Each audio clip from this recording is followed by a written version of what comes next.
Hello, everybody, and welcome to the latest installment of the Empire In Exile Podcast. I'm your host, Dorf, joined each and every week by Josh Houselander. How's it going tonight, Josh? Awesome, man. How are you, Dorf? Not too bad. We actually haven't recorded an episode in... God, what was it? It's been like 3 weeks. We banked a couple because our beginning to middle of July's were incredibly busy. Kind of glad we did. This one is actually being recorded the day before it goes live. With that in mind, tonight's topic of discussion is Major League Baseball. I know is on the horizon of restarting this week, and the NBA players are already in the bubble.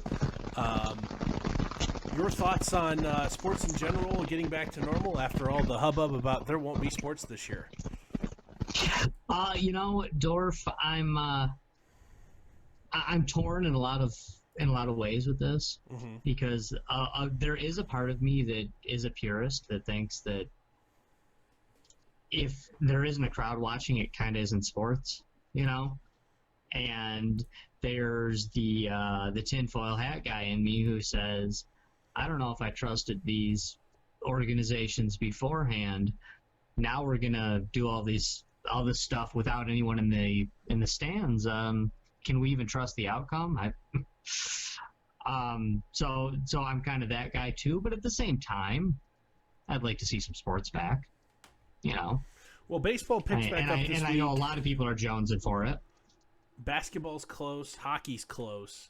The NFL teams report to training camp this next week after they finally established the, let's call it the Corona protocols today, an agreement between the Players Association and the league.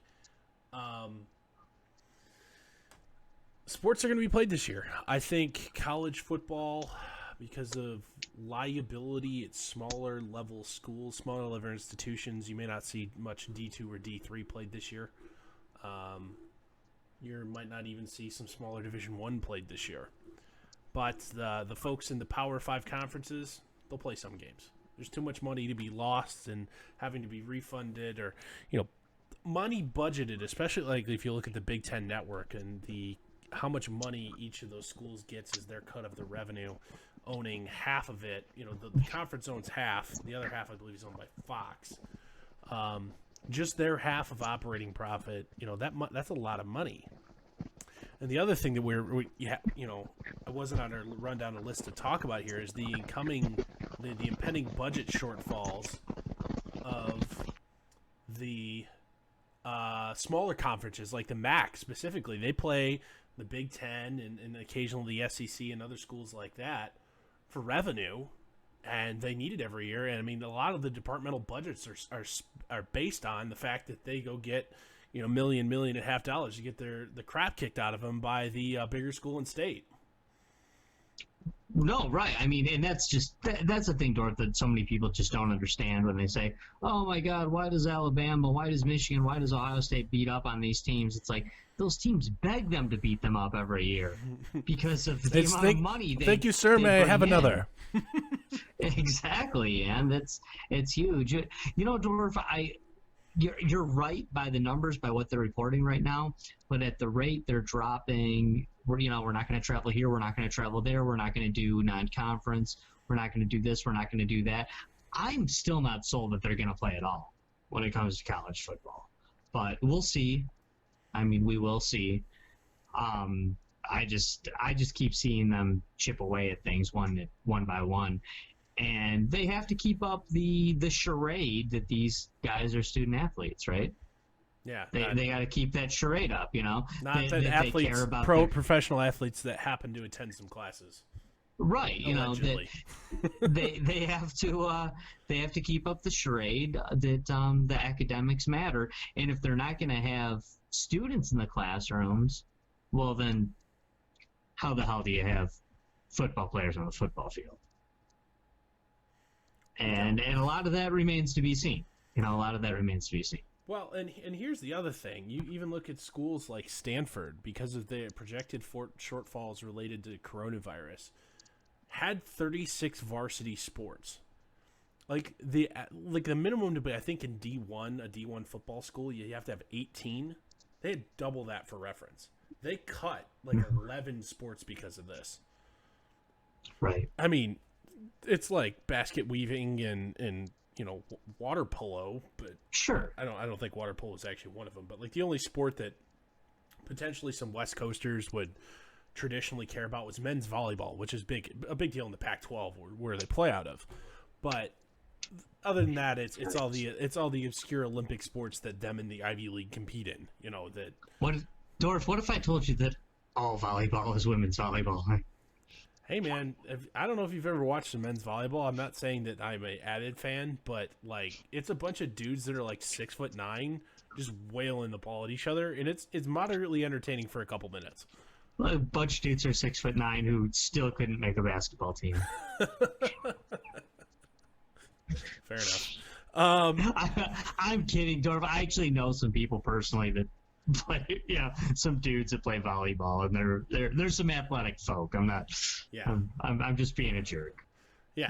Anyway, so you had hinted before. I hadn't seen this. If you want to go into a little bit of detail here about an anonymous survey that was taken of Division I football players that's saying guys that were in the final year of eligibility or 1 year away from the draft that they're thinking about taking this year off.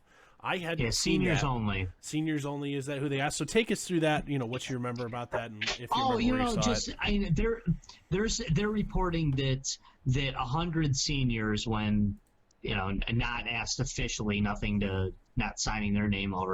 They're saying that 100 seniors in college football have already said that they won't play a shortened season.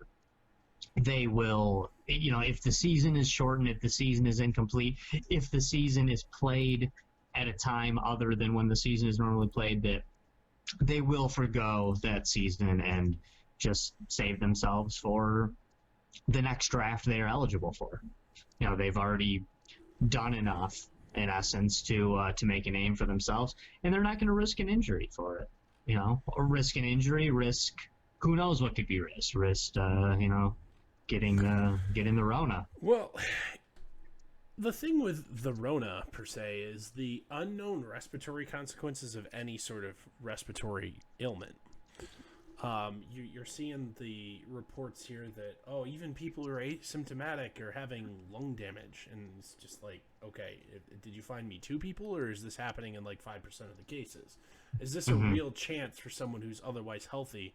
Is this really going to happen? I haven't seen that. That's not something that I have the power to pull together or to analyze myself, and I hasn't been seen be published. And the cynical part of me says that means it's happened like twice, and therefore we should all run, scare, and hide under our covers. But there's an inherent risk in anything, and I just don't feel like this is new. And there hasn't been a pro athlete to date that's gotten it that after having a bad couple weeks hasn't come back yet. But at the same time, there's a couple guys specifically in Major League Baseball that have been fighting it for 2 or 3 weeks already, and they're not through it yet, but their seasons aren't lost either. We don't know that they're gone yet. And it's not like you're seeing. I mean, there hasn't been the equivalent of, let's call it to baseball, Mike Trout, that gets it and all of a sudden his career's over. You haven't seen that happen yet. And quite frankly, you probably won't. I mean, you're not seeing yet anybody, even in the general public, that was otherwise healthy having any sort of issues past the first couple weeks. How healthy young people are, if what they tell us is true about this, even by the worst standards and assumptions, are very safe from the coronavirus. And if you're a professional athlete, you are a healthy young person. You are in good shape. You are healthy, and you are most likely going to be just fine. Mm-hmm. After getting this. In fact, if what we've always been told about viruses is true, then you actually probably want to get it and have those antibodies and be immune. So if this comes back when you're 80, it won't bug you. Well, it's not quite how that works, but the general idea is correct. I mean, you generally speaking don't hold on to immunity that long, but either way, at the same time, the idea that there are so much other things at play, and unfortunately, I don't want to go out and play and risk my health or my career, especially in more and more as is known about excuse me, outcomes of this virus. It's the more and more it's falling on deaf ears of the public. I still have to go to my job every day, and if I don't go, I get I have to quit or be fired. Crowd, who is arguably a large portion of this is one thing that people underestimate about sports fandoms. They may not be this demographic may not be the loudest on Twitter, where you'll hear about it and the direct feedback, but a significant part of your silent majority of fans are working to lower middle class working men who still have to go to work. They've worked a dangerous job for $35,000 a year since they were 19 years old, and they're now in their 50s. You bitching and complaining that, oh, I'm just not safe going to work. That message is pretty old to them, because guess what? They still had to get up, and even in the middle of this, they were essential. They had to get up and go to work, and damn the consequences to you, because you're essential. And they didn't see any hazard pay. They're not getting paid more to sit at home right now on unemployment. They didn't get a paid 6-week vacation here. No, they didn't. And Dorf, in shows past, you have mentioned how people for some silly reason love to take the side of the billionaires over the millionaires when owners of sports teams and athletes begin to fight each other. And you've made excellent points on that in shows past, but one of the reasons for that is that owners don't have dumb press conferences where they say dumb things that insult regular people. And players do. So people hear that, and most sports fans, even your in-depth sports fans, a lot of them can name every player on their home team. They could maybe go through and name a player on just about every team in the league, but you got to be a big-time sports fan if you can go through and name every owner. Most people can't do that. Some can. I definitely know that some can. I mean, there's a good chance that the casual sports fan doesn't even know the last name of the owner of their favorite team. Right. Unless, of course, they've done something really dumb recently.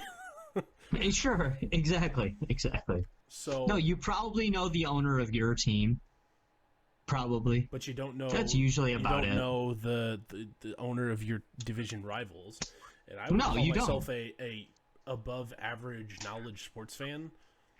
I couldn't name most of them. I could name quite a few of the big three sports teams. I couldn't tell you anybody owns a hockey team outside of my local market. But Dorf, you know more than most, and you're acknowledging that you can't name them all. Yeah. But at the same time, when LeBron James puts foot in mouth about China, everybody knows about that. Right. Or in this case today, Mark Cuban puts foot in mouth about China. Right. Yeah. So what we really wanted to talk about tonight is specifically the slowly growing list of players opting out of playing this season. The various players associations for each sport have carved cutouts for people for medical exemptions or just don't want to play. or don't want to risk it, don't want to play. What you're seeing specifically in baseball is there's like two guys out of that I can think of that have opted out publicly so far that probably aren't independently wealthy, like have intergenerational wealth secured already, or weren't going to play anyway this year because they were coming back from Tommy John surgery. Sure. The folks that don't have intergeneration, like the Ross brothers, so it's Joe and Tyson Ross. They both have chosen to opt out for this year in baseball. Tyson, it's an empty gesture because he wasn't on a team. He was with the Giants in spring training and got cut. But Joe was going to be in a fight to make he was on the Nationals World Series team last year, and was going to be in a fight for his life to stick around on the roster. So he's about the only one that I can think of that. Joe Ross hasn't gotten paid yet either. Tyson's got a little bit of money because Tyson's a little bit older. But Joe Ross probably would have made a team, though, right? He would have pitched in Major League Baseball this year if he was healthy. But was he going to be a part of the Nationals? Maybe. It was a solid maybe. Odds better than 50-50, but still, it was far from an absolute lock to make the Nationals, especially after not being arguably strong enough to be in their starting rotation, being out of minor league options, and having a really shitty year coming out of the bullpen last year.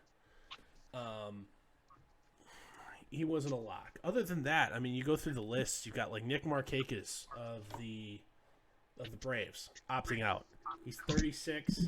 This was probably his last hurrah anyway. He gets another year of service time, locks up that MLB pension, on top of making, about $100 million in his career, assuming he saved wisely. He didn't need this money this year. Yeah, it sounds like homeboy talked to a good accountant, and really it sounds like he got some good financial advice. Yeah, and especially because, even if you want to try it one time, again next year, sure. Ian Desmond. He is also Ian Desmond of the Rockies, coming off a bad year, not living up to his contract, and has used he's got a pregnant wife, already has 4 children, but, tried to also make George Floyd part of it. Sorry, dude. I think you're just grown. Yeah, double grown. Sorry, you're a member of the 1%. Yeah, you may have the same skin color as the dude, but you don't relate to George Floyd on a class basis. Ryan Zimmerman, also in his late 30s, independently wealthy. I think he's made close to $200 million in his career. This was also on the Nationals, right? Also on the Nationals. This was his last hurrah. Wasn't going to happen anyway. Mike Leake of the Diamondbacks made a decent big leaguer career salary. He's probably in the $50 or $70 million range. I don't have the exact number in front of me, which is available. This was probably his last year anyway. Guy that wasn't coming back. So, and then you look at like Michael Kopech of the White Sox. Wasn't going to pitch this year probably anyway because he was coming back from Tommy John. If he was, it was going to be very brief at the end of the year. David Price, independently wealthy. Dude's made $200 million and has, several half a hundo to still make. Felix Hernandez, longtime Seattle Mariner, was trying to make the Braves. Wasn't going to make the team anyway. Empty gesture. And then you get into some of the basketball guys. Bradley Beal wasn't going to play anyway because he's hurt. Spencer Dinwiddie actually got it. Would have been cleared in time, but the Nets are such a long shot for a title. Dude wants to get paid. He's not going to risk it. Sure. Buster Posey of the San Francisco Giants, independently wealthy. He's probably made $200 million in his career already. Is also adopting 2 premature baby girls here shortly. 2 that were born premature. They're very at risk, especially when they're young. I understand that, especially considering his situation. Don't blame him. Babies can't even get no Rona. It's fine. Yeah, they can. Go back to work. There's a couple hockey guys. Whatever. Is there? Who's in there from NHL? I don't think I saw that. Mike Green. Anybody? Okay. Sven Berteshi. Don't know who he is. Roman Polak. Travis Harmonic of Calgary. Stephen Kampfer of Boston. Carl Bruins. Elder of the Canadiens. And that's about it there. Okay. But and then another big name in the WNBA. This is another interesting perspective. Is Elena Delle Donne, arguably the best player? I mean, not arguably the best player in the WNBA. Tried to get opt out and still get paid. Well, that's the thing. All these guys opting out. If they don't have a qualified medical exemption, they're forfeiting their checks. And quite frankly, is in my opinion, as they should. This isn't like Ebola is rolling around, where Ebola, that's a 40% fatality rate even if treated. This is not the case here with Corona. Elena Delle Donne actually has Lyme disease, and she was not approved for a medical opt-out, so she could not play, but she's not going to get paid, and is very upset about that. You could argue, put your tinfoil hat. Let me grab my violin. Yeah, let me put your. Well, I mean, at the same time, Josh, the WNBA max salary is $215,000. I know that's a lot of money, but when you're an athlete, you got to remember you got to make your entire living in a arguably usually a 4 to 12 year window. That if you don't want to have to work again, you got to make all your money in that 4 to 12 year window. Right. I would just assume that people in the NBA would have to, go work again. The WNBA, yeah. WNBA, yeah. And would just. She's pissed that she didn't get a medical exemption, and if you put your tinfoil hat securely on, she's the face of the league. They can't let her quit. That's like letting Mike Trout quit. If she's was I opting not out, supposed to audibly laugh at that? Yeah. Sorry. I know. But my fundamentals. Honestly, I don't watch a lot of basketball. Love college basketball. Don't really watch NBA. WNBA is absolutely unwatchable. I would much rather watch a boys high school JV game here.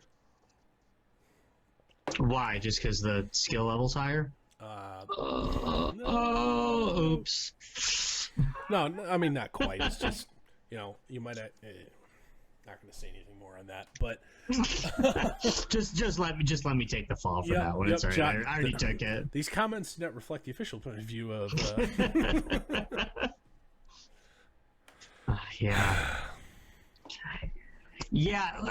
Listen. WNBA. Dorf. I actually want to take an issue with something, with the way you described something earlier. Go ahead. And I know it's the way most people would say it, but it kind of bums me out when I hear people say they're choosing not to play. Yeah. Because what you're saying, when I choose that I'm not going to join a softball team this summer, I'm choosing not to play. When I decide that I'm not going to play pickup hockey, well, I'm not. I'm choosing not to play. But these people are choosing not to work. And you know what? I can't be mad at most of them because they have the financial security. Sure. Right to on. Make that choice for themselves. Quite frankly, you look at the contract Pat Mahomes got while we were off on our, and I don't want to call it a hiatus. We banked some episodes, and we're not going to miss one. But he got a $500 million contract over 12 years, roughly. It could potentially be worth that much. If I got 1 year of that, God, would I struggle to have the motivation to give a shit at work the rest of my life. And I'm with you, Dorf. I'm with you 100%. And I don't blame the guys lifetime wealth achieved. Like, why do I care anymore?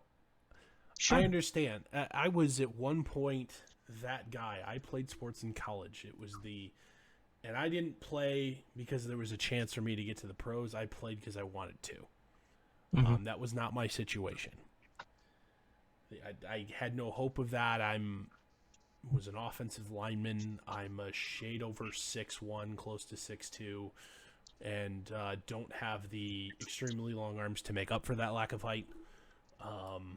Sure. And not as athletic as guys that play at big time ball. I'm Sure. not. I played because I wanted to. I had that personality at one point, but now that like adulthood and real life is, it's not necessarily just begun for me. I'm almost 30 years old, but now that like life has consequences per se, sure. You're a grown-up. If I had that independently intergenerational wealth secured, boy, I would find other things to do with my time than go to work for somebody else. I'm with you, Dorf, 100%, and I don't blame them for making that call. I just want to call it for what it is, and they're not choosing not to play. They're choosing not to work. And hey, there's a whole bunch of people out there in this world that when this COVID thing hit, maybe you're 55 years old and you've done everything right with your money. You don't have MLB or NBA money, but maybe you're comfortable. You've done everything and you had every intention of working till you were 62. But then this hit and you said, you know what? I'm gonna head out. We can find a way to make it work the rest of our life. If I tap out now, we'll find a way to make it work. Yeah, I don't feel like doing this. I don't. And quite frankly, also the people at home, because of the unemployment enhancements that they're making in order to sit on their ass. It's a rational incentive. Despite my gripe about the shitty governmental policy that is, I would make about if I didn't lose my health insurance, I would make about the same amount of money sitting at home every week. Right. And although, yeah, I mean, you can stand on your moral high horse or, take the high ground and say, oh, that's wrong, those people do that. But there's a whole bunch of people out there saying, it's not. Yeah, so. Yeah, from I a paid macro into unemployment my whole life. There's a lot of people saying, hey, I paid into it. It's mine. They're offering it to me. Screw you. From the macro take perspective, this job and shove it. From the macro perspective, Josh, mm-hmm. Can't blame people. No, not at all. Not can't. One bit. Well, I mean, from the macro perspective, I can blame people. It's not good from a macro perspective, but from a micro perspective, workers be acting rational in their own rational self-interest. Right. Especially if they're, especially at the bottom end of the skill and motivation ladder, where, putting in your time and grinding, the lost progress on the grind isn't going to hurt, wouldn't hurt you because you mm-hmm. don't aspire to be any more than you are now, or, move up within your current situation or whatever. If just subsistence is your existence. Cool. Sure. There's absolutely no reason, if you qualify for the unexpanded unemployment, to get off your couch. I can't blame people. And quite frankly, athletes, roping this back into athletes here, these guys are all acting in the rational self-interest here. Like, if you're independently wealthy or you weren't going to play anyway, cool, whatever. But you're not seeing guys that have existing conditions who haven't made it and their financial futures aren't secure. Those guys aren't opting out. That's how you know this is a more of a luxury move rather than a fear-based decision. Mm-hmm. You haven't seen really any guys opt out of the NFL, because here's the secret. Most of those guys are broke at this point of the year. They need that first game check. Especially, especially the young and dumb ones. or guys that are barely hanging on, they're broke. Yeah. You look at even a guy who's made it and you didn't play quarterback, Pat McAfee. Now he's got his own talk show and Sports Empire and yada yada, et cetera, et cetera. But Pat has been on record about the transition from year one to year two of his NFL career. Year one, I mean, he was a late round pick. He was on a team, made a team as a rookie. Wasn't secure in year two, but his bank balance going into training camp into year two was almost nothing. He had made between his signing bonus and his first year salary over $1 million his first year. He was broke. And that's not atypical. Those football guys. No. Now, the only way that you'll see the sports world just get turned upside down is if an Aaron Rodgers type just says, sure, I'm good. Not doing it this year. Yeah. Or, just not, it's just not worth it. Or a guy that hasn't gotten paid yet. Let's see, who's the next generation of quarterback who doesn't have a contract extension yet? Sam Darnold, just for an example. Sam Darnold had, although you could argue he had intergenerational wealth because he was a first-round pick, at least $20 million guaranteed to him just by showing up at the building every day. He hasn't said, for the long-term interest of my career, 2020, nah, I'm good. Right. He hasn't done that. So until you see that, then again, guys just start rolling into the building this week or next week, rather. Shortly. Right, things could change. Things could change. But I tend to think that they won't. They won't. The more and more that they'll talk to guys, especially the baseball guys who are going through it right now. Like Freddie Freeman went from "Oh my God, I'm gonna die" to back on the field in 10 days. Right. Yeah, dude was sick. He got better. It's a thing. Mm-hmm. I mean, it happens. We've all been sick. It sucks. You get better. Yep. I mean, you even look at the. It doesn't mean that, you look at the guys. Of course, some people don't get better, but that's the tragedy. That's what makes. If you're healthy enough to be a high-end athlete, generally speaking, you're in a zero risk category. Right. Exactly. And you can, if you have those in your family who that you are direct care of, you can afford to.